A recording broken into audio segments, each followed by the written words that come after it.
membawakan latar belakang kajian. Kajian ini bertajuk aspek-aspek positif dan negatif daripada revolusi industri keempat. Revolusi industri ini telah dilaksanakan pada akhir abad ke-18. Pada waktu itu, telah terjadi peralihan dalam penggunaan tenaga kerja di Inggeris. Revolusi industri keempat ialah salah satu pendekatan yang telah diambil oleh pihak kerajaan untuk menjadikan Malaysia sebuah negara yang maju dan hebat di mata dunia. Revolusi industri keempat ini telah melibatkan teknologi automasi yang memberi cabaran baharu kepada semua sektor di negara ini. Hal ini demikian telah memberi banyak impak positif kepada negara. Namun, revolusi ini juga telah memberi beberapa kesan negatif seperti masalah pengangguran di Malaysia yang semakin meningkat. Seterusnya, persoalan kajian. Malaysia ialah satu negara yang mempunyai masyarakat berbilang kaum dan bangsa. Oleh itu, pihak kerajaan telah bertanggungjawab untuk menubuhkan revolusi ini. Ia memberi banyak kesan positif terhadap pembangunan dan pendapatan negara. Namun begitu, ia juga memberi kesan negatif yang mungkin dihadapi oleh masyarakat di Malaysia. Hal ini kerana terdapat sesetengah masyarakat terpaksa diberhentikan kerja disebabkan oleh revolusi yang dilaksanakan oleh pihak kerajaan, iaitu mengurangkan penggunaan tenaga buruh. Antara objektif kajian ini adalah pertama, memahami maksud dan ciri-ciri revolusi industri keempat iaitu IR 4.0. Kedua, mengenal pasti kebaikan IR 4.0 dari aspek pendidikan, ekonomi dan politik. Ketiga, mengkaji keburukan IR 4.0 kepada aspek keagamaan, kemanusiaan dan penjajahan alam sekitar. Skop kajian. Kajian ini menumpukan kepada aspek-aspek positif dan negatif daripada revolusi industri keempat, IR4. Selain itu, bagi mencapai objektif ini, hanya satu kaedah sahaja yang telah digunakan iaitu soal selidik melalui platform Google Form.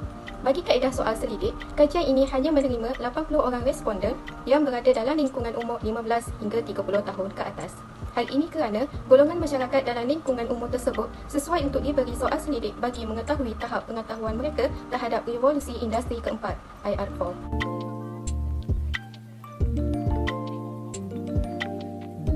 Bagi sorotan literature, yang pertama, revolusi perindustrian 4.0 di dunia adalah robot otonom, IoT, big data, simultaneous, advanced manufacturing, enhancement of reality, cloud computation, system integration dan network security. Yang kedua, revolusi perindustrian pertama iaitu kuasa wap, kedua tenaga elektrik, ketiga digital dan keempat teknologi.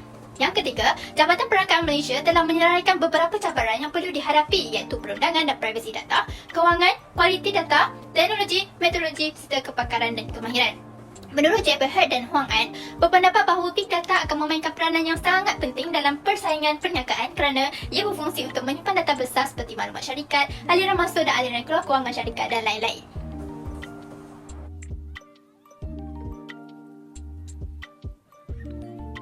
Bagi metodologi kajian, yang pertama, pengumpulan data kuantitatif melalui tinjauan survey. Yang kedua, penganalisan data daripada carian internet.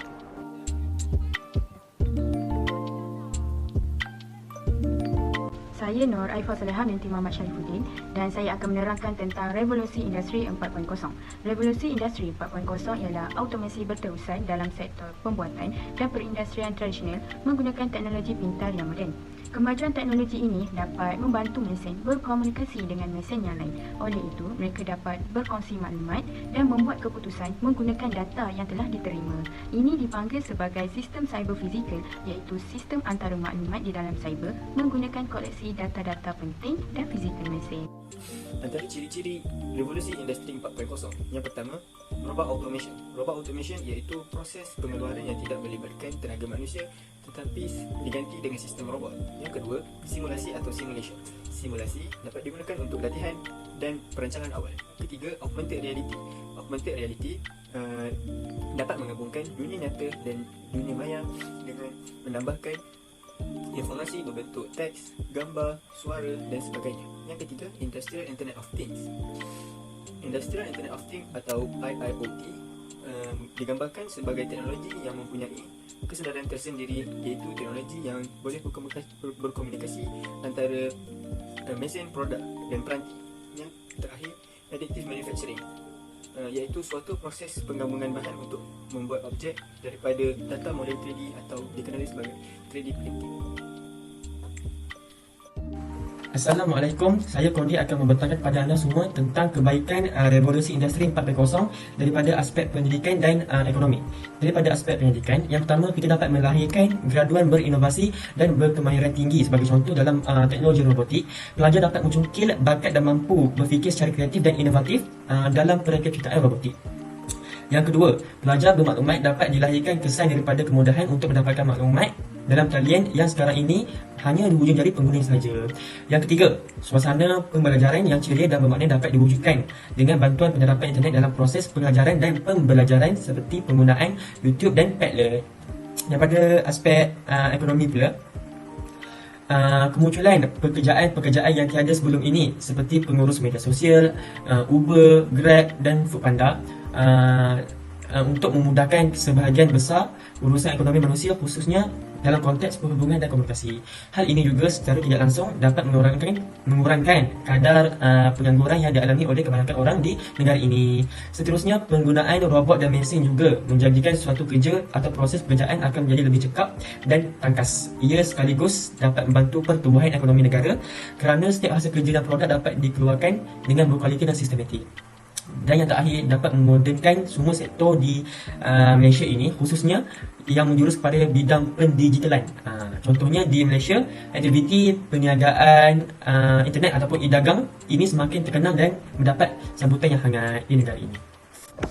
Assalamualaikum dan hai, saya Muhammad Wafi Ukasha bin Muhammad Rusdi 1213041. Seterusnya kita akan melihat kebaikan revolusi industri 4.0 terhadap politik.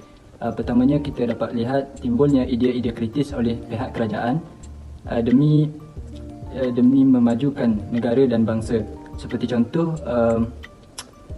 kerajaan telah merangka plan tindakan pemulihan negara untuk menghadapi cabaran revolusi industri 4.0. Assalamualaikum, saya Nona Sirah akan menyampaikan kesan negatif revolusi industri 4.0 dari aspek kemanusiaan dan juga keagamaan. Dari aspek kemanusiaan, kesan pertama ialah masyarakat luar bandar akan ketinggalan zaman. Ini kerana masyarakat luar bandar lebih gemar mengamalkan cara tradisional berbanding teknologi moden. Kesan kedua ialah taraf hidup yang semakin meningkat. Pengenalan kepada teknologi memaksa masyarakat untuk sentiasa mengikut aliran perkembangan kesemasa. Dan kesan ketiga ialah peluang pekerjaan berkurangan.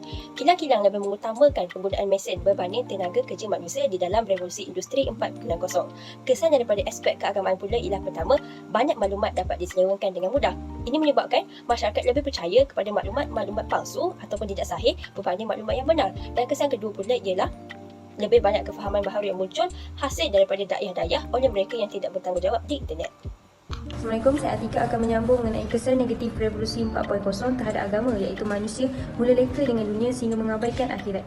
Hal ini perlu dititik beratkan bagi membina iman manusia yang berkualiti disebabkan kecanggihan teknologi manusia yang mula alpa dan leka.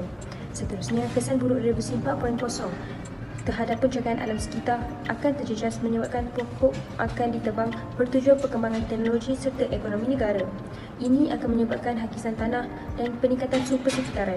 Apabila suhu persekitaran meningkat, menyebabkan pemanasan global berlaku, menyebabkan ekosistem terganggu, cuaca kering berpanjangan dan juga pembakaran hutan secara meluas dan perubahan iklim yang ketara turut berlaku. Selain itu, pencemaran alam juga terjejas akibat industri revolusi yang tidak terkawal. Pencemaran air, udara, tanah dan bumi amat membimbangkan, akan menjejaskan kesihatan mental dan fizikal manusia serta keindahan alam flora dan fauna yang akan menghilang.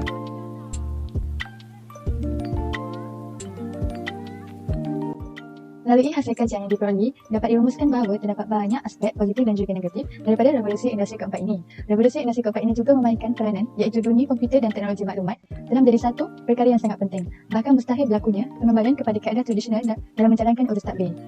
Secara keseluruhannya, kajian ini dapat disimpulkan bahawa tahap kefahaman rakyat Malaysia ini belum mencapai 100% mengenai revolusi industri keempat, terutama sekali pada golongan pelajar sekolah. Oleh itu, Kementerian Kerajaan dan peranan pihak sekolah sememangnya digalakkan untuk mendedahkan ilmu teknologi ini kepada pelajar agar di peringkat universiti nanti maupun di alam pekerjaan akan lebih bersedia untuk berdepan dengan industri revolusi keempat. Maka dengan itu, kesemua golongan rakyat, pihak kerajaan maupun swasta perlu sedar dan bangkit untuk berdepan dengan realiti dunia tentang industri revolusi keempat.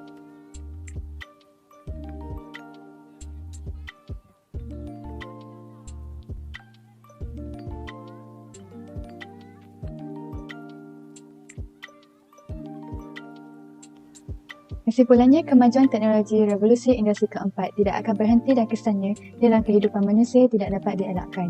Perubahan teknologi yang berlaku dengan pantas ini memerlukan peran perancangan yang mampan dan menyeluruh oleh pengubah dasar negara supaya perkembangan ekonomi berasaskan revolusi industri keempat dapat dimanfaatkan sebaiknya. Kesan positif dan manfaatnya hendaklah bersifat inklusif agar dapat dirasai oleh segenap lapisan masyarakat.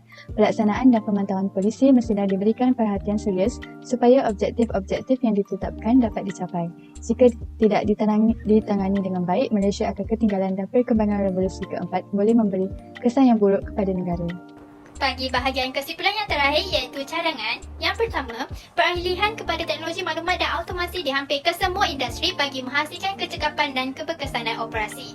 Yang kedua, pihak kerajaan perlu merancang pendekatan pelan ekonomi yang baik dan sejajar dengan penggunaan teknologi. Seterusnya dan terakhir sekali, kerajaan perlu menyediakan pendidikan yang terbaik dan infrastruktur teknologi yang sebelengkap serta diselenggarakan dengan baik. Itu sahaja daripada kami. Sekian, terima kasih.